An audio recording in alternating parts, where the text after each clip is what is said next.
I've had positions drop 20, 30, even 40+% after the put options were assigned to me. But what I do next is probably something you wouldn't think of. If you sell put options or run the wheel strategy, this is most likely going to happen to you if it hasn't already. And the difference between getting stuck or generating consistent income comes down to this moment. But I've found that the best move sometimes is actually kind of counterintuitive, or basically it just doesn't feel right. And most people do the opposite of what I'm about to show you that I've been doing lately. So what should you consider doing when you've been assigned a put option at a strike price way above where the stock is currently trading at? First, I'm going to show you what happened with this real life position, and then I'm going to show you what I'm doing to fix it. I had sold some put options against IIPR at the $90 strike price. The stock had been declining, and I've been consistently rolling those cash put option strike prices down as I rolled them out in time. All of a sudden, the market just hated IIPR. I reviewed fundamentals multiple times, reviewed all news. I didn't see anything that really scared me away from owning the stock if it came to that. Now, yes, I could have taken the loss on the put options and moved on. But once I found a company that I like, that I believe might be undervalued, I'm okay sticking with that company for a while. I just want to maximize how much capital I get out of the position while also waiting for the stock to rebound in price. So here we find ourselves on October 1st, and the IIPRs come way down in price. We're assigned shares at $90 per share, and we're trading for around $55 to $60 per share. Now at this point, I still feel comfortable owning the company. No, I don't like that the stock has crashed almost 50%, but the company to me is not broken, at least not based on the fundamentals I saw. So what do most people do when this happens? Well, if a company has fundamentally broken down, personally, I liquidate the position. I take the loss and move on. But I don't see that IIPR had fundamentally broken down. Even to this day, I don't see that fundamentally it's broke. It is facing some challenges, but I think it still will be a profitable company, at least based on what I know about it at this moment. And again, that could change tomorrow. But right now, I'm still okay being in this position. Now, most people, they might take the big loss, and that's okay. If it's fundamentally broken, that's fine. Take the loss. We're going to lose in trading. You won't win 100% of the time. Or they may just freeze and not do anything. And if I think a stock is about to bounce, then I will wait. I won't sell covered calls. I'll give it a little bit of time to see if it bounces. But long term, you have to decide, is that the best thing to do? Is the best thing to do to stop selling covered calls? Is the best thing to do to wait or to hope? Or is there something else you could consider doing to help your position? We probably started selling these put options to collect some income. And once you own the shares, although IIPR is a nice high dividend paying stock at the moment, you want to collect more income by selling covered calls. It's about income for you. That's probably why you're doing this. You might be thinking, well, as soon as I sell a covered call, I know what's going to happen.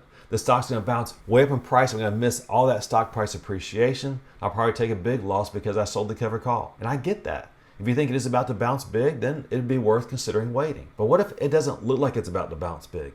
Is there something else you can do? Over the years of trading options, I realized something. I want to share it with you. Sometimes just sitting there waiting is possibly the worst thing I can do. Because although it might be a dividend paying stock, it's probably not paying you enough to keep you interested in the position. And as a result, you're not really reducing your out-of-pocket cost for those shares by that much. I mean, it's not enough to make a difference. So what might actually work better than just sitting here waiting? Is there another idea kind of outside the box you should consider doing? Instead of just doing a covered call, here's the trade I did in IIPR a couple weeks ago. Yes, I sold a covered call at the $55 strike price. That was a lot lower than where I bought the shares at. But I got nice premium. I got $1.66 per share. But I didn't want to miss out on a bunch of stock price appreciation if IIPR were to go way up in price. And that's why I tweaked the wheel strategy. That's why I tweaked the cover call strategy. In addition to getting my income by selling this $55 cover call, I bought the same expiration day $60 call option. That cost me 66 cents per share. So although I will miss out on $5 of stock price appreciation,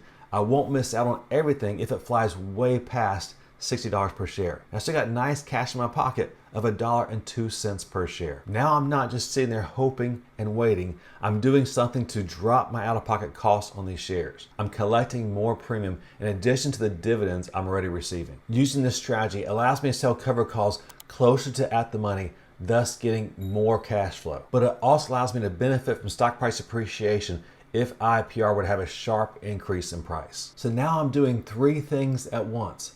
I'm selling covered calls to get additional income today. I'm staying in a trade that I still feel okay about the company, even though the stock has come way down in price. And I'm giving myself the opportunity to benefit from stock price appreciation if it goes past that long call option that I bought. But what's the trade-off of doing this versus just sitting there waiting? Well, it does cap some of your upside. It caps potential profit between the call option you sold and the one you bought. And it also adds some complexity to the position. Instead of just a covered call, you now own a long call that you have to watch and keep track of. And as a result, it does require you to manage the position a little more than if you just did a cover call. This isn't a perfect strategy. Nothing is, especially when things go wrong in a trade. But in my opinion, this is possibly better than just exiting a stock when a stock is way beaten down in price. I mean, if it's beaten down in price, how much farther will it go? Well, if it's fundamentally broken, it can go quite a bit farther. Even if it's not fundamentally broken, it still can keep going down. But if fundamentally I'm okay sticking with the company, this is a strategy I like to implement. To me, it's better than just sitting there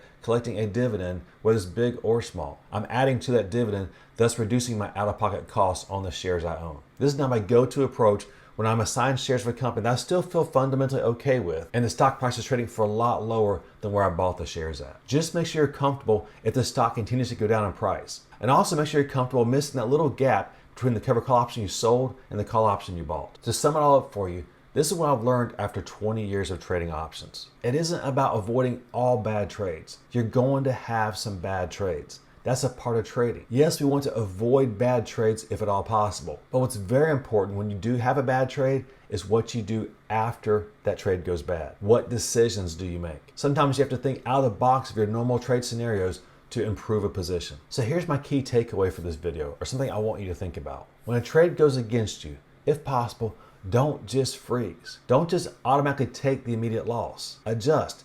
Think about it. Play through scenarios. Think through out-of-the-box strategies like this one that can help you get out of the position for a profit. Ask yourself, what can I do to decrease my cost basis and improve the odds of me winning this position? Just keep in mind that if the position fundamentally breaks, quite possibly the right thing to do is to exit for a loss. And also keep in mind that if you do this strategy, the stock might continue to go against you and might continue to go down. So only consider an idea like this if you're comfortable with that. But overall, in a company that I believe is still fundamentally sound, the market just hates it, I like this strategy. I share how I'm managing trades like this as they're happening in real time with my Patreons. So if you'd like to get an alert whenever I buy a stock or trade options or adjust positions that have gone against me, check out the benefits of becoming a patron down at the link in the description below. If you want to see a video with the top strategies I use to repair put options against me that you YouTube viewers have gave a thumbs up 99.8% of the time, and that's with 483 votes, check out the video with the link above and the description below entitled The Secret to Repairing Cash Secured Put Options. Until next time,